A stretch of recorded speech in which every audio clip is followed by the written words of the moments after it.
El Señor esté con ustedes.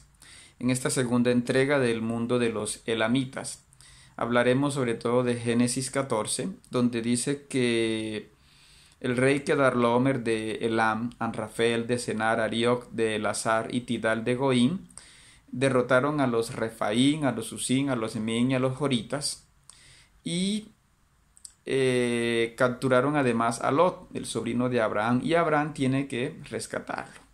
Según Astur, en un texto que escribió en 1966, este relato se basa sobre todo en un relato babilonio del 650 a.C., recogido en las tablillas de Espartoli, que narra el saqueo y la destrucción de Esagila, que era el santuario más importante de Babilonia, invadida por 4 reyes malvados, llama así el texto, ¿no?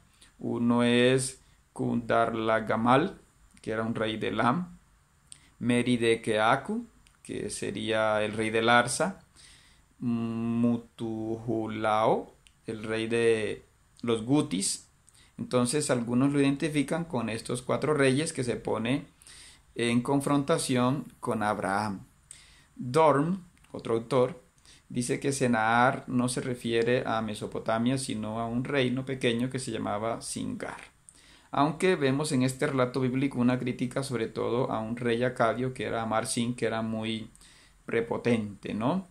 Y este relato muestra una lucha por la ruta de la Transjordania, esa ruta que llevaba desde Arabia hasta Mesopotamia, pues el incienso y muchas otras cosas necesarias para el comercio internacional, ¿no? Jorge Vidal, en su artículo Tierra de Gigantes, nos hace sobre todo estas apreciaciones que hemos comentado.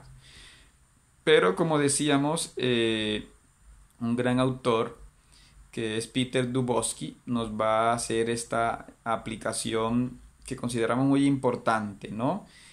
Dubosky hace la relación de el texto de Génesis 14 y del mundo de Abraham con el mundo bíblico, porque él dice que este relato se asemeja un poco a Segunda de Reyes 17 y a Segunda de Reyes 24-25, que relatan la caída de Samaria y de Jerusalén. Y hace como una comparación de lo que le pasó al pueblo pecador, a Israel pecador, frente a lo que pasó con Abraham obediente. Y además compara a Abraham como líder militar que supera incluso a Gedeón, que en Jueces 6:7 derrota a una gran fuerza madianita, y que pone a Abraham por encima de Josué, que según Josué 10:11 venció una gran coalición cananea. Entonces trata de destacar a nuestro padre Abraham. Pero también Dubosky dice que este texto refleja el modo de guerra del segundo milenio, que no parece una invención posexílica, sino donde ponen a Elam como un paradigma de violencia, es decir, hacen una crítica a los elamitas. Los elamitas fueron un pueblo que nunca estuvo unido, siempre estuvo dividido en varios reinos, que Marhashi, que Simaski, que Elipi, que Susa, que Ansham, muchos reinos que estuvieron divididos y además estuvieron en constante guerra contra los pueblos de Mesopotamia, como los acadios, los sumerios, los babilonios y los asirios, que finalmente les darán el golpe final a ellos, ¿no? Elán es mencionado en el Antiguo Testamento como un lugar, pero también como un nombre de persona. Hubo israelitas que tomaron este nombre, sobre todo cuando estuvieron deportados en Babilonia. Según Dubosky, en el Antiguo Testamento griego, la palabra Elam se usa más como Elimais o Ailamita y lo relacionan con Ulam, con el templo, entonces le dan un carácter más positivo. Mientras que en el Antiguo Testamento en hebreo, a Elam lo asocian con Olam, es decir, la eternidad, largo tiempo, o un reino eterno, como se ve en Jeremías 49, en Esdras 10, y dicen, este pueblo se creía eterno, pero también va a caer, es decir, así como cayó Samaria, también Jerusalén puede caer. Era como la reflexión que hacía Jeremías o la relación que hacía Esdras, previniendo a los líderes de Israel: pilas, nos puede pasar esto, porque si los elamitas, que son tan buenos guerreros, fueron destruidos, también Jerusalén puede ser destruida. Por eso se trae este relato donde se habla de Abraham enfrentándose a los elamitas. También tenemos que aunque los elamitas no invadieron a Israel, parece que sí sirvieron como mercenarios, por ejemplo, a la invasión de Sennacherib, como dice Isaías 22. Y luego, cuando llega el caldeo Nabucodonosor, según Jeremías 25, también traían mercenarios elamitas, arqueros, como decimos sobre todo. Pero Elam también es visto positivamente en Isaías 11 y en Esther y en Tobías y en Judith y en Primera de Macabeos, porque lo ven como un lugar donde los israelitas alcanzaron prosperidad cuando estaban exiliados. Parece que pasaron de Babilonia a Susa y allí pudieron sobrevivir como comerciantes los israelitas, por tanto es allí un lugar bien visto, ¿no? Decíamos que hay un texto de Jeremías 49, un texto más extenso, que critica a Elam. ¿Por qué critica a Elam si no era ni vecino de Israel?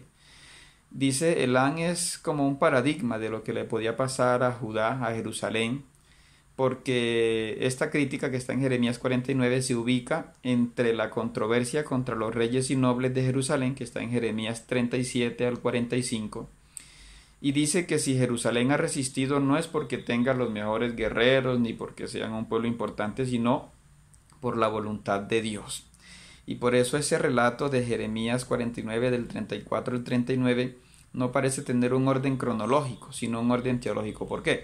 Habla de derrota militar, de deportación, de miedo a los enemigos, de destrucción, de restauración, de eliminación de la nobleza, de restauración. Es decir, no es un orden histórico, sino un orden teológico, una crítica fuerte que se hace a la manera de proceder de los nobles de Jerusalén. Pero además hay otro detalle interesante, es que dice que Elam, Moab y Amón serán naciones restauradas, mientras que otras naciones, por ejemplo los filisteos, no van a ser restaurados, ¿no? Jeremías, en fin, no da detalles de la religión ni de la cultura del mundo elamita, sino que lo compara con Jerusalén, advirtiendo que puede caer, como se ve en Segunda de Reyes 21, ¿no? Y por último, el mundo elamita era criticado por sus vecinos, porque aparte de que disfrutaban o amaban los combates, no se unían, eran violentos, tenían una fuerte inestabilidad política. A veces un sobrino mataba al tío, entre hermanos se peleaban, se traicionaban. Parece que la clase dirigente estaba acostumbrada a la acumulación, a la ostentación de riqueza, a la caza deportiva, e incluso los mismos enemigos, los asirios, dicen que sus guerreros iban con armamento más bien lujoso antes que práctico. De modo que esta cultura, fuertemente golpeada por los persas, pues se vio poco a poco dominada por los pueblos iranios, es decir, los medos, los persas, los bactrianos, esos pueblos que eran de pastores, pero que poco a poco fueron adquiriendo la cultura urbana de los elamitas, y después con Ciro y con Darío van a someter todo el mundo elamita, sobre todo Susa va a ser una de las 3 capitales de los persas, y así se va acabando poco a poco el mundo elamita, que va a terminar absorbido por los persas, y hoy en día esa región se llama Juzestán, sí, como decía, la región de Susa, podríamos traducir. Incluso hay una provincia en Irán hoy que se llama Ilam, pero no se ubica en Susa, que se llama Juzestán, sino que se ubica en realidad en los montes Sagros, en la frontera con Irak, que no tuvo mucho que ver con Elam, pero los iraníes hoy en día se sienten orgullosos de su pasado elamita, así como orgullosos de su pasado persa. Por eso nuestra siguiente cultura que vamos a analizar es la cultura persa, que tomó muchos elementos de la cultura elamita e incluso en sus inscripciones escribían en persa, en elamita y en arameo, que eran las lenguas más comunes en el tiempo de los reyes como Darío. Muchas gracias.